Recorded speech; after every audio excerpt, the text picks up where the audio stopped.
The diplomatic vessel broke through the shimmer of the warp gate, and Captain felt his stomach settle as normal space returned.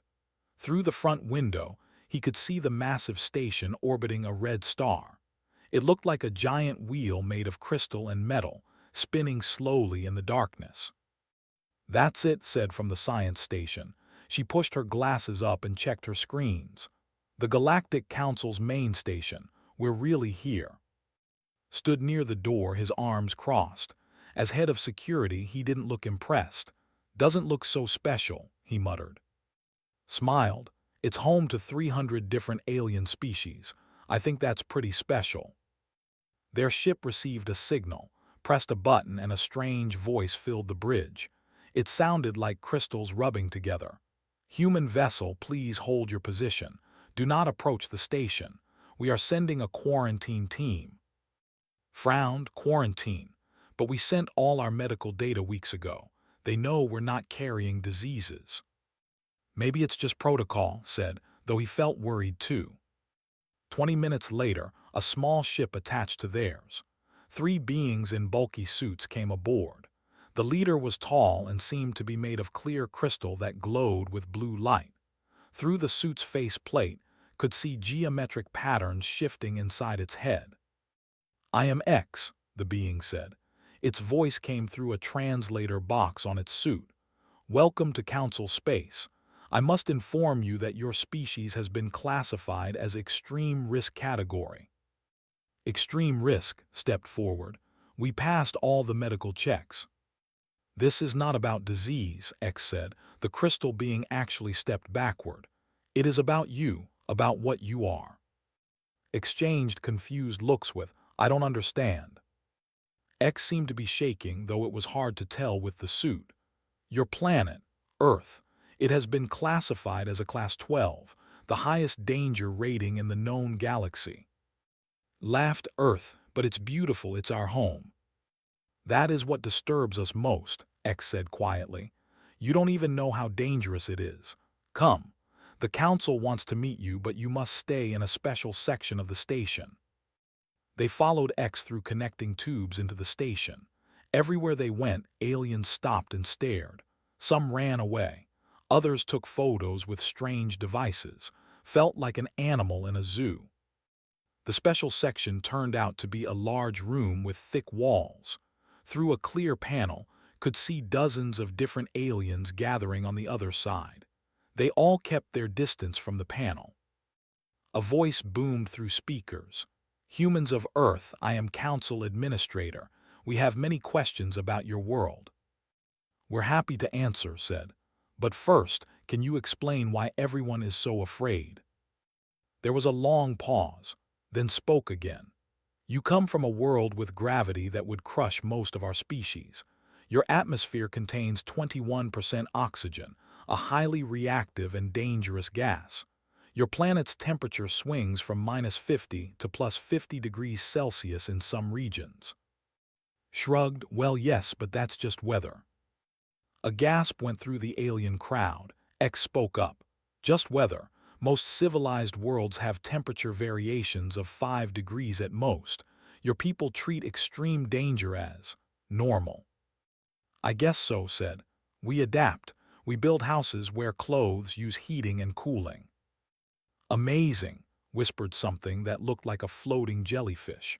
"They developed technology just to survive their own planet." Was getting annoyed. "Look, Earth isn't that bad. Sure, we have some dangerous animals and weather, but—" "Dangerous animals." A small furry alien pulled up data on a screen. "Your planet has creatures called bears that weigh 600 kilograms and can run 50 kilometers per hour, and you live near them." "Some people do," said. "You just have to be careful." "Careful," the alien repeated in disbelief. Tried to help. "Really, once you understand Earth, it's not scary. I go hiking in the mountains every weekend. It's peaceful." Dead silence filled the other room. X turned to look at the other council members, then back at, "You, voluntarily, go into the wilderness for recreation." "Sure," said brightly. "It's fun, good exercise. Last weekend I saw a deer." "What is exercise?" asked a blob-like creature. Answered, physical activity to stay healthy. Running, lifting weights, that kind of thing. More shocked silence. Finally spoke, you deliberately stress your bodies to make them stronger. Well, yes, said, doesn't everyone? No, X said softly.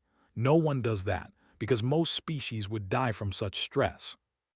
Was starting to understand. How did your species evolve? What are your home worlds like? Brought up images of different planets. These are standard garden worlds. Stable climates, mild weather, few predators. Gravity between 0.6 and 0.8 standard. Oxygen levels at 12 to 15%. Those all look like paradise, breathed. Yes, X said. Normal worlds, safe worlds. Not worlds where every day is a battle to survive. Felt a strange emotion. Pride, maybe, or sadness. Earth made us tough, he said, but it also made us smart, creative. We had to be to survive. That is what worries the Council, X admitted. Your species developed faster than any other in known history, from primitive tools to space travel in just 10,000 years. Most species take 100,000 years or more. Earth didn't give us much choice, said. Adapt fast or die. A reptilian alien leaned close to the panel, studying them. How do you live with such constant danger? Doesn't it drive you mad? Thought about it. He thought about storms and earthquakes, about diseases and accidents, about all the ways humans died every day on Earth. But he also thought about families and friends, about art and music, about watching the sunset over the ocean. We live with it, he said, because it's all we've ever known, and because between the dangerous moments there's beauty, there's joy, there's life worth living. X's crystal body pulsed with a warm orange glow. Perhaps, it said slowly, we have much to learn from you, and perhaps you have much to learn about how strange your world truly is. We're willing to learn, said. That's why we came here. The council administrator's voice softened. Then let us begin. But please, for the safety of all, try to remember that what is normal for you is extraordinary and terrifying to us. Nodded, this was going to be an interesting visit. Arrived at the station 3 days after the first contact team. She carried 2 large cases of equipment and wore a comfortable sweater and jeans. The moment she stepped off the transport, alarms started blaring. What's wrong? She asked, looking around in confusion. X came rushing over, still in a protective suit. You're not wearing environmental protection. Looked down at her clothes. What? Oh, you mean a spacesuit? I don't need one. The station has a normal atmosphere, right? Normal for us, X said. Your people require higher oxygen levels. We increased it in your section, but here in the main station, it's only 15%. That should cause you difficulty. Took a deep breath and shrugged. I feel fine. Back on Earth, I used to live in a city high up in the mountains. The air was thinner there too. You get used to it. X made a sound like breaking glass. It might have been a laugh or a cry of shock. You get used to it, it repeated. Of course you do. The Xenobiology Institute was a vast circular room with hundreds of workstations. Researchers from dozens of species worked there, studying life forms from across the galaxy. When walked in, all work stopped. Everyone, X announced. This is Doctor from Earth. She is here to present data about her home world's ecosystem. A creature that looked like a walking plant waved a vine. We've read the preliminary reports. Surely there are errors in the data. No errors, said cheerfully. She opened her cases and pulled out her computer. Everything is accurate, let me show you. She began her presentation. With each new slide, the alien scientists became more agitated. Earth's gravity is 9.8 meters per second squared, explained. This is what we call 1G. And being named clicked its mandibles. That would crush my exoskeleton in less than an hour. Really? Looked genuinely surprised. I had no idea. What's your home world's gravity? 0.4G, said. Standard for most species here. Made a note. Interesting. Okay, next slide. Earth's atmosphere is 78% nitrogen, 21% oxygen and trace gases. 21%, shrieked a blob-like creature. That's almost explosive levels. It can cause fires to burn very hot, admitted. But our bodies need it. We use oxygen to convert food into energy. We all do, said the plant creature. But 21%. Most of us require 8 to 12%, 15 at most. Huh, said. I guess humans are really energy hungry then. She clicked to the next slide, showing Earth's temperature ranges. In some deserts, it can get up to 55 degrees Celsius during the day. In the polar regions, it drops to -50 or colder. And humans live in these places? Asked. Sure, said. We build appropriate shelters and wear suitable clothing. Oh, and we have heating and air conditioning. You develop technology just to survive temperature swings, X said quietly. Had never thought about it that way. I guess we did. The next slides showed Earth's various life forms. When she displayed an image of a crocodile, 3 aliens fainted. Station medical teams had to come and revive them. This creature, said, voice shaking, it can bite with a force of 16,000 newtons. That's what the scientists calculated, confirmed. They're dangerous, so we stay away from them.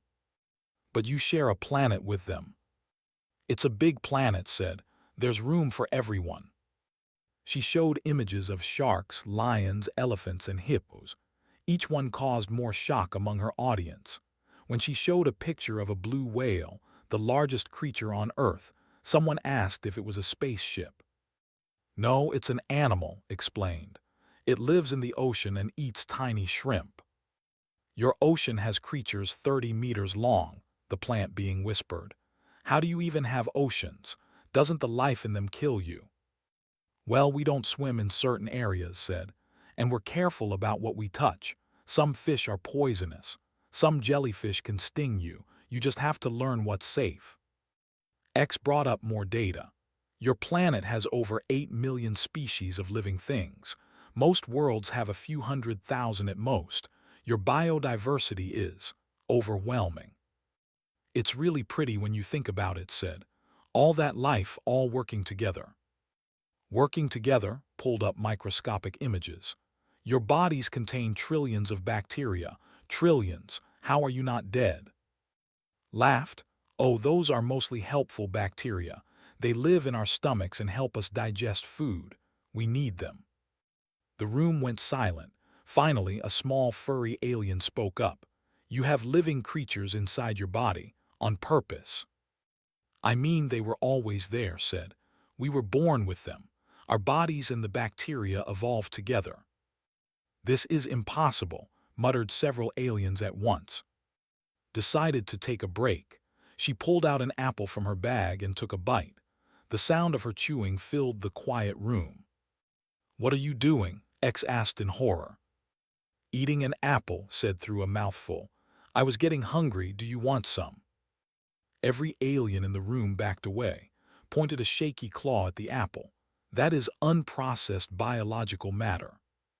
It's a fruit, said. You're eating it raw, without sterilization, without molecular breakdown. Stop chewing. How do you guys eat?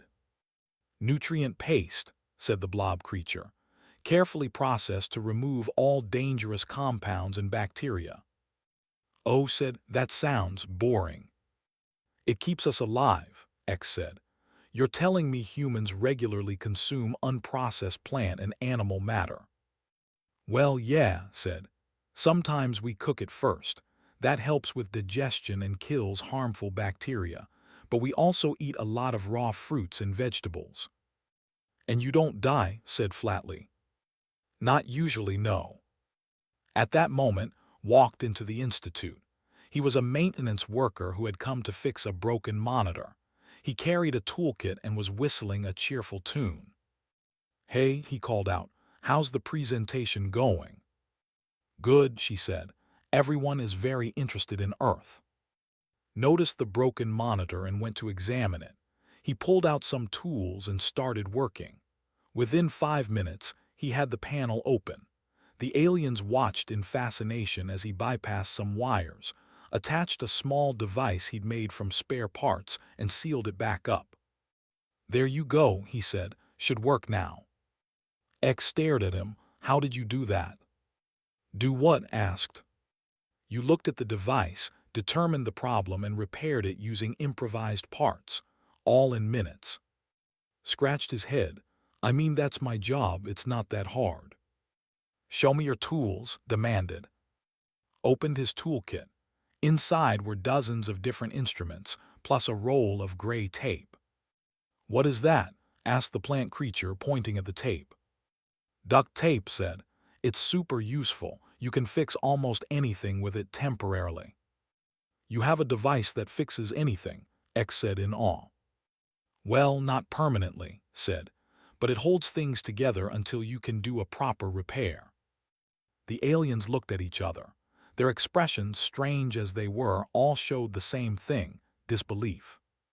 "Humans," said slowly, "are the strangest species we have ever encountered."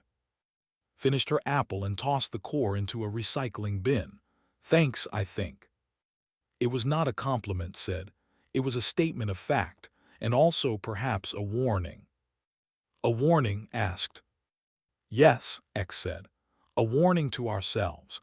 We must remember that humans see their deadly world as normal. They see impossible adaptation as simple common sense. They are either the bravest or the most insane species in the galaxy." Grinned. "Maybe we're a little bit of both." The cultural exchange program seemed like a good idea at the time. The council wanted to show humans the peaceful traditions of the galaxy. One of these traditions was a race, a test of physical ability that most species considered challenging. Stood at the starting line, stretching her legs. She was a trade negotiator, not an athlete, but she enjoyed staying active. Around her were participants from 20 different species, all wearing their equivalent of running clothes. "The course is 5 kilometers, announced the referee, a floating creature that glowed with soft purple light. "This is a test of endurance and will. May the strongest finish first." 5 kilometers, thought. That's barely a warm-up. She'd run 10 kilometers that morning before breakfast. But she didn't want to be rude, so she just smiled and nodded. The starting signal sounded and everyone took off. Started at a comfortable pace, not too fast, not too slow. Within the first minute, she'd passed half the runners. Within 5 minutes, she'd passed everyone except a reptilian alien who was sprinting at impressive speed. Then the reptilian slowed down and stopped and collapsed, panting. Slowed to check if it was okay. "Are you hurt?" "No," it gasped, "just tired, must rest." "But we're only 1 kilometer in," said. "Already?" The alien looked shocked. That's amazing endurance." Felt confused but kept running. One by one, the other racers dropped out or slowed to a walk. By the 3-kilometer mark, was alone on the track. She crossed the finish line and checked her watch. 17 minutes. Not her best time, but respectable. She looked around. No one else had finished. She waited. After 10 more minutes, the closest competitor stumbled across the line and immediately collapsed. Medical teams rushed over. "Is everyone okay?" asked, genuinely worried. X approached her, the crystal being's colors swirling with confusion. "You finished the race." "Yes," said. "Was I not supposed to?" "You finished in 17 of your minutes." "Like I said, not my best time. I can usually do it in 15. X made that glass-breaking sound again. The record for this course, set by a species known for running, was 32 minutes. You cut that in half.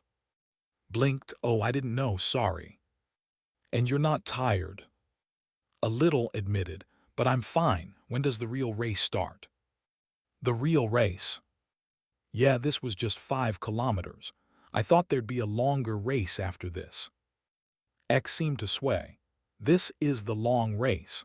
5 kilometers is considered a marathon distance for most species."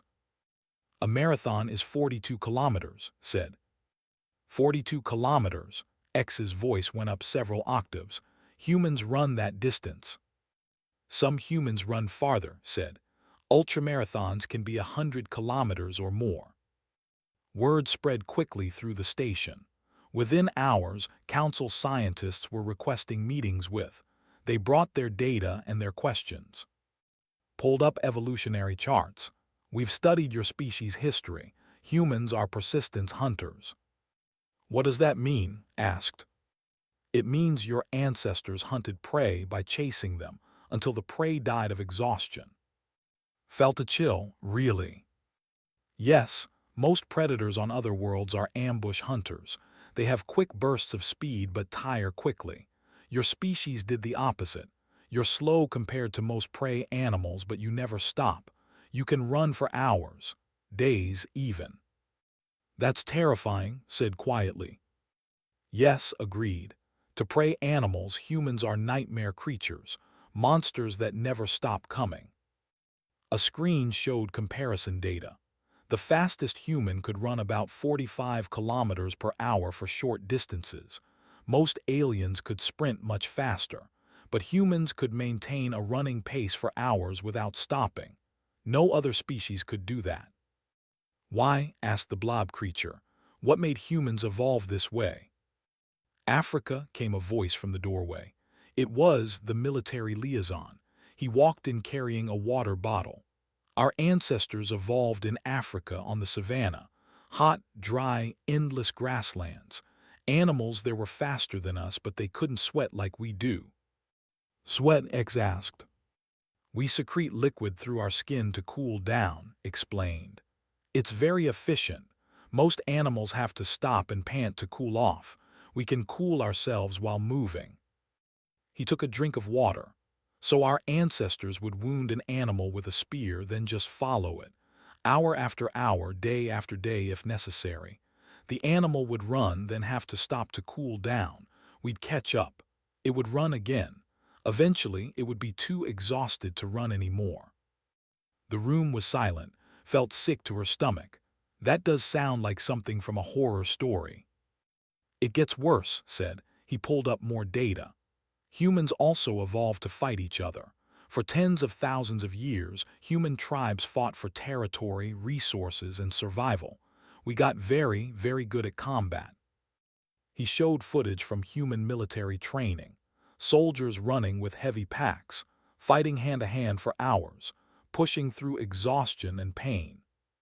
Human soldiers can march 30 kilometers in a day while carrying 30 kilograms of equipment, said. In Earth's gravity, in heat or cold or rain, and then fight a battle at the end. Impossible, whispered an alien. Standard training, corrected. Every human military does this. X pulled up more shocking information. We found records of human athletic achievements, running across deserts in 50-degree heat, swimming across oceans, climbing mountains so high that the air is thin enough to kill most species. And they do this for fun, added, for recreation, for personal satisfaction. Thought about her morning runs, her weekend hikes. She'd never considered them strange, just normal activities to stay healthy and enjoy the outdoors. What about pain? Asked a small furry alien. Don't these activities hurt? Sure, said, but humans have high pain tolerance. We evolved to keep fighting even when injured. Adrenaline suppresses pain. Endorphins make us feel good even when we're suffering. He smiled, but it wasn't a happy smile. There's a human saying, pain is weakness leaving the body. That's horrible, someone whispered. That's survival, said. On Earth, you push through pain or you die, so we learn to push through. Stood up. Look, I know this all sounds scary, but humans aren't monsters. Yes, we can run for a long time. Yes, we evolved as hunters and fighters, but we also evolved to cooperate, to help each other, to build communities. She's right, Kame's voice. The captain had entered the room. Everything you've learned about human physical abilities is true, but you're missing the other half of the story. He walked to the screen and changed the display. It showed images of human cities, art, music, families. Humans didn't conquer Earth through strength alone, said. We did it through intelligence, through working together, through caring for our sick and elderly, through teaching our young. But the capacity for violence remains, X said quietly. Yes, admitted, it does, but we also have a capacity for kindness, for mercy, for choosing peace even when we could choose war. Nodded, I'm a soldier, I trained to fight, but I hope I never have to. Most humans feel the same way. Smiled, we run races for fun now, not to hunt. We climb mountains to see the view, not to escape predators. We turned our survival instincts into sports and hobbies. Clicked thoughtfully. So humans are dangerous but choose not to be. We're capable of danger, corrected, but we prefer cooperation. Earth taught us to survive, but it also taught us that working together is better than fighting alone. X's colors shifted to a calm blue. I think I'm beginning to understand. You're not monsters, you're survivors who learned compassion. Exactly, said. But still terrifying, added. Maybe a little bit, agreed with a grin. Is that really so bad? The aliens looked at each other. Finally, X spoke. No, perhaps the galaxy needs a little bit of terrifying to remind us that survival takes strength. The distress signal came in the middle of the station's night cycle. A research vessel had crashed on an ice moon orbiting a gas giant 3 systems away. The crew was alive but trapped in temperatures of -60 degrees Celsius. We're sending a rescue team, X told, but it will take 4 days to prepare proper environmental suits and equipment. 4 days, frowned. Do they have that long? Their emergency shelter should hold, X said, but didn't sound confident. Let us go, said a voice. Jinnah, one of the human engineers, stepped forward. We can leave in an hour. Impossible, X said. You don't have proper equipment for that environment. We have environmental suits, Jinnah said, and we can bring supplies. I've worked in cold environments before. Beside her nodded. He was a pilot with a calm, steady manner. I can fly there in 12 hours if we take the fast shuttle. But the conditions, X protested. -60 degrees, the wind, the ice. Jinnah and looked at each other, shrugged. I grew up in the northern part of my country. Winters got down to -30 regularly. This is colder, but the principle is the same. You lived in -30. X's crystal body flickered with disbelief. Sure, said. You wear warm clothes and stay active. It's not fun, but it's manageable.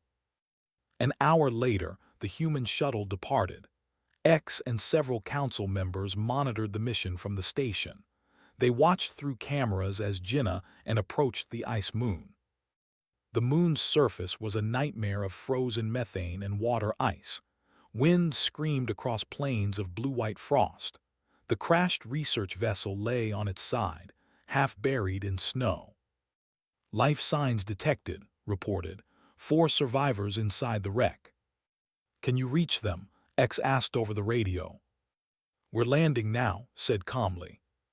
The shuttle touched down 50 meters from the wreck. Jinnah and emerged wearing thick suits, but nothing like the massive environmental gear the council had been preparing. They carried packs of supplies and tools.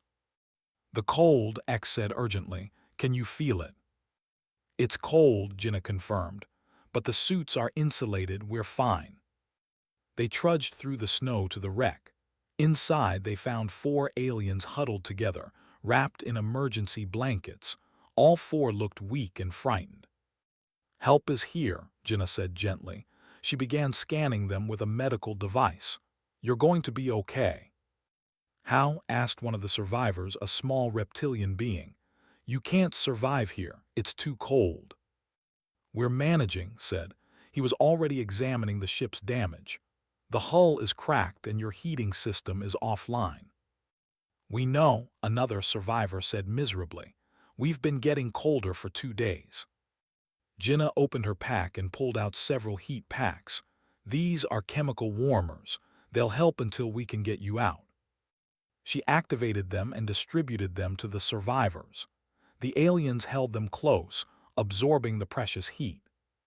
Meanwhile was working outside. He'd found some metal debris and was using it to construct a windbreak around the wreck. Then he started gathering pieces of frozen methane. "What are you doing?" X asked through the radio. "Making a fire," said. "A fire in those conditions?" "Why not?" Arranged the methane chunks, added some accelerant from his pack and ignited it. Blue flames leaped up, providing light and warmth. The aliens watching from the station couldn't believe it, pulled up data frantically. That human is using combustion for heat generation in a hostile environment. "Humans have used fire for hundreds of thousands of years," said. She joined the observers. "It's one of our oldest technologies." Inside the wreck, Jinnah was treating the survivors for hypothermia and dehydration. She worked quickly and efficiently, her gloved hands steady despite the cold. "Your body is maintaining normal temperature," one of the aliens said in wonder, watching her breath steam in the air. "How?" "Humans generate a lot of internal heat," Jinnah explained. "We burn calories for warmth, plus I'm wearing thermal layers and staying active." "Staying active in this cold?" "Movement generates heat," Jinnah said. "If I stay still too long, I'll get cold, so I keep moving." Outside had finished building a shelter from debris and fabric from the crashed ship. He secured it against the wind and created a small insulated space near the fire. "Okay," he called to Jinnah.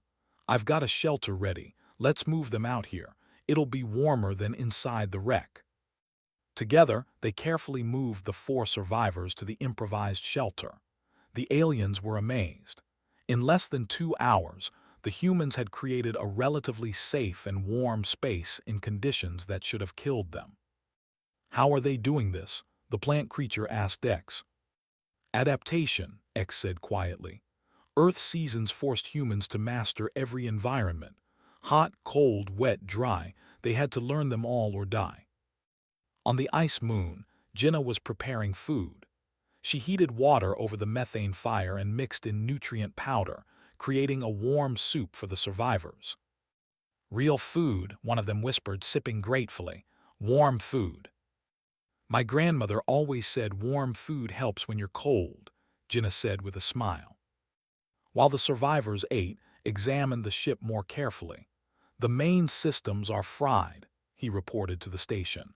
"But I might be able to jury-rig a distress beacon with better range." "What do you need?" X asked.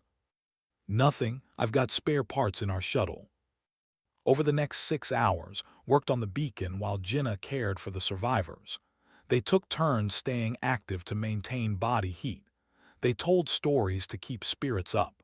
They showed the aliens how to move their limbs to generate warmth. Finally got the beacon working. "There," he said with satisfaction. "This should reach Council rescue ships." "But you already rescued us," one of the survivors said. "We're keeping you alive," Jinnah corrected. "But the Council has a proper rescue vessel with medical facilities. They'll be here tomorrow." "Tomorrow?" The aliens looked distressed. "We have to survive another night." "You will," said confidently. "We've got fire, shelter, food, and water. That's all you need."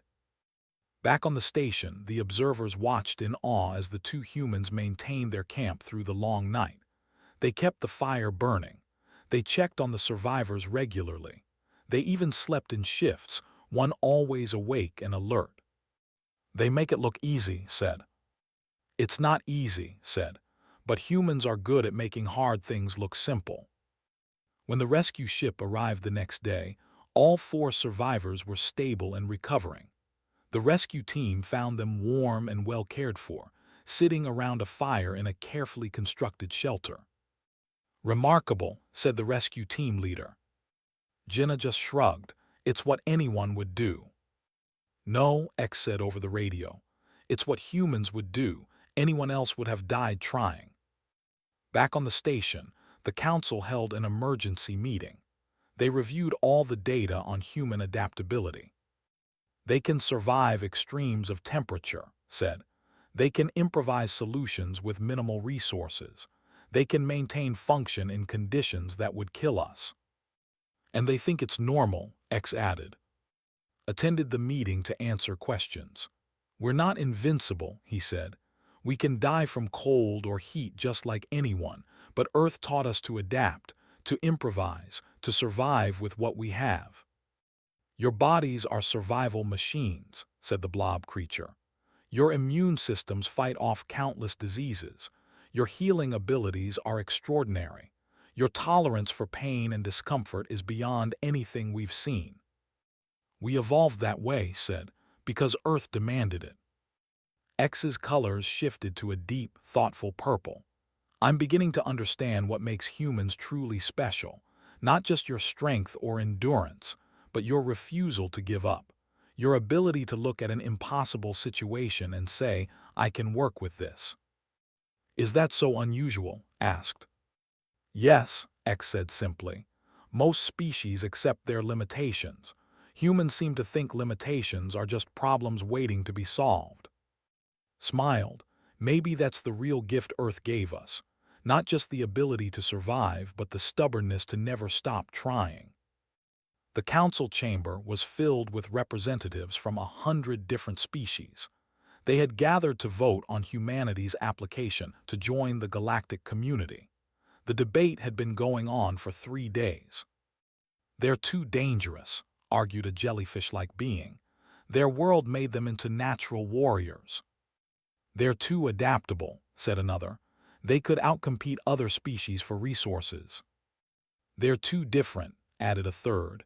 How can we trust beings from such a harsh world? Stood in the center of the chamber, his human delegation around him. Jinnah and 9 humans representing their entire species.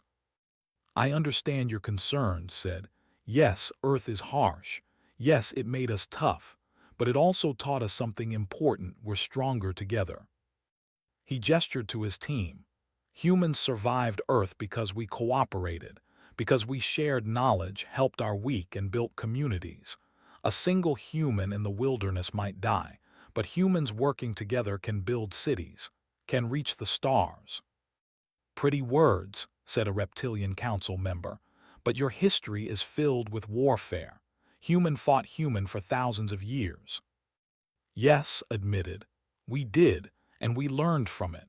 We learned that cooperation is better than conflict, that building is better than destroying, that peace is worth working for.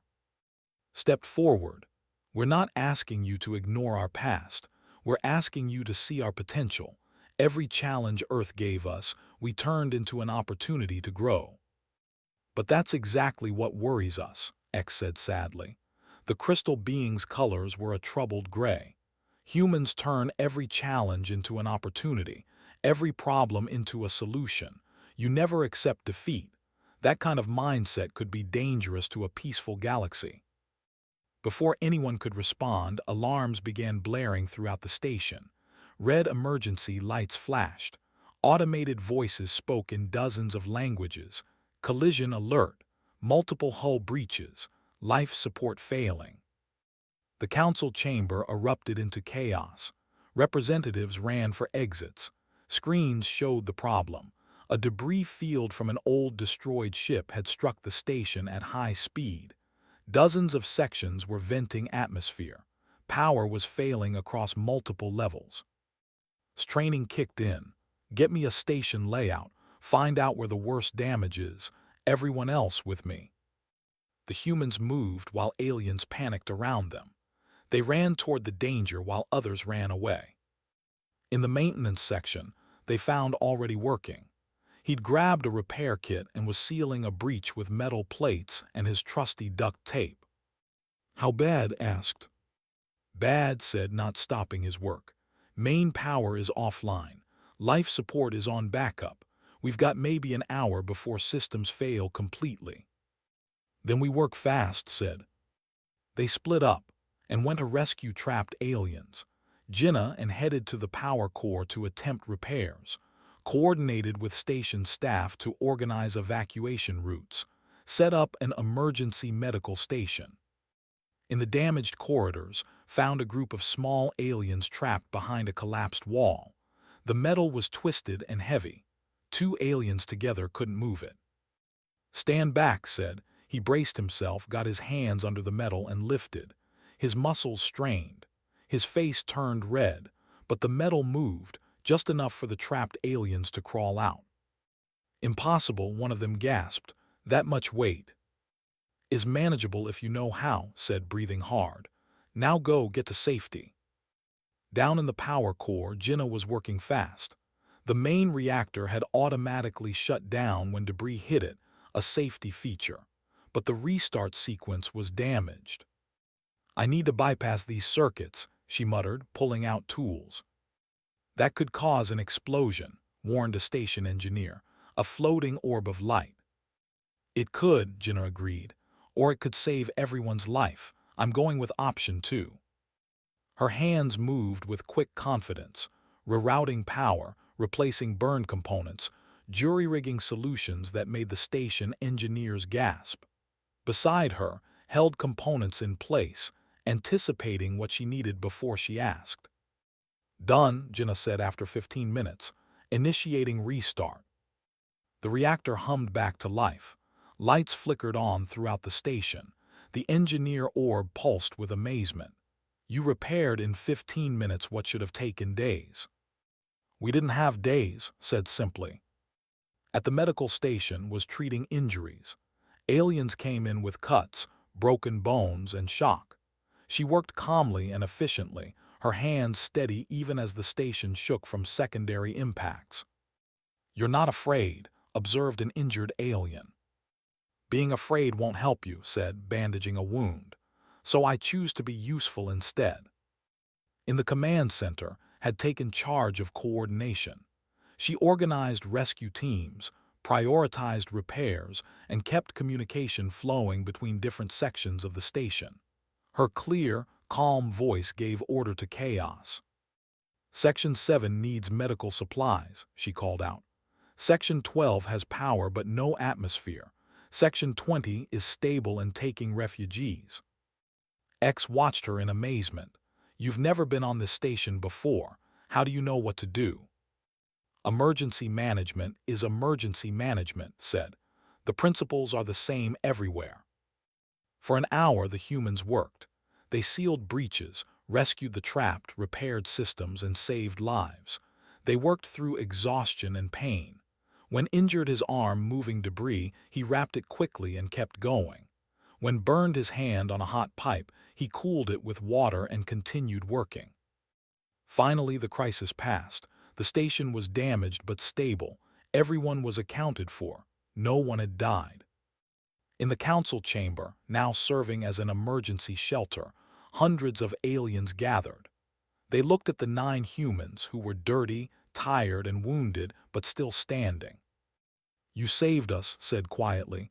"While we panicked, you acted." "That's what anyone would do," said. "No," X said firmly.